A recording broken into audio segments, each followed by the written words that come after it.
My body matured faster than most girls my age. When I turned 18, my overprotective brother worried I'd be Questo taken advantage sabato of. So he asked 17 his best aprile friend alle to ore look after 17 me. But the tantissimi first time we sullo met, show. that man's Niente, eyes never Bando left Ciance my ragazzi, body. dopo After I aver raggiunto la colla graduated americana from college, trasparente ho he kept aggiunto anche crossing la the colla line trasparente again and again. Giotto By day, e come he potete was my vedere qui boss, and la by night, glicerina I was his personal vegetale. Dopo aver assistant. raggiunto For la 4 colla e la years, we glicerina kept our vegetale affair a all'interno secret. He della molded me planetaria, into exactly vado ad what he addensare liked, il and the tutto worst con part, una I let soluzione him. di One day, acido his borico e ex-fiancée came back from bicarbonato di overseas. sodio. He slipped out of my Niente, bed in dopo the aver middle of the raggiunto night and tutto rushed to quanto the all'interno airport to della pick her planetaria, up. faccio Humiliated but mischiare unwilling to let go, I followed him there, only to watch him gently stroke another woman's hair right in front of me. He turned to me and said, "Jennifer Huckabee, for years ago, you were the one who crawled into my bed while I was drunk. The way you're behaving now, it's really pathetic." The way he looked at her was soft, and the way he mocked me was sharp and deliberate. I suddenly realized he was right. This was meaningless, so I lowered my head, texted my brother to tell him I'd accept the Sinclair family marriage proposal, then looked up at that man and smiled. Alright then, goodbye. Chapter 1. Marvin Huckabee, my brother, called not long after. I could hear the relief in his voice through the call, surely because he thought I had finally let go of the man I had loved for years. What he did not know was that the man I was madly in love with was his best friend, Devin Woodford. After hanging up, I picked up the resignation letter I already prepared and headed for HR. However, the process stalled at the final step. Ms. Huckabee,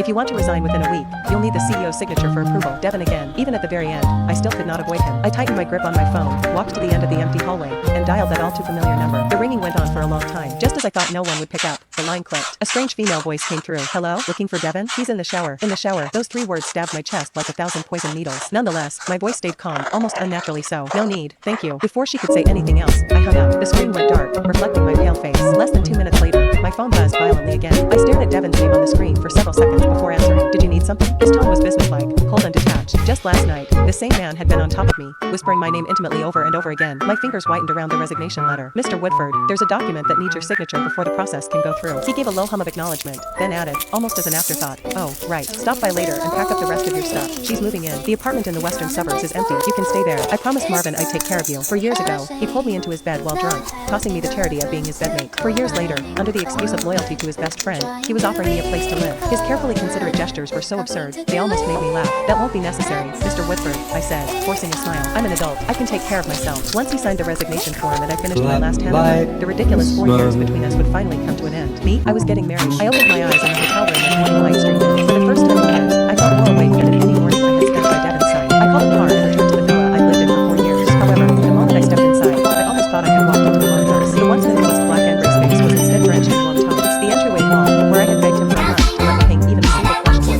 had been transformed into a display filled with stuffed animals. "Melissa likes it this way," Devin's voice sounded from behind me. When I turned, he looked slightly troubled. "She came by yesterday, saw your things and got upset." It was not until he led me to the storage room that I understood what he meant. Chapter 2. In the corner, all my luggage was piled up like garbage. It was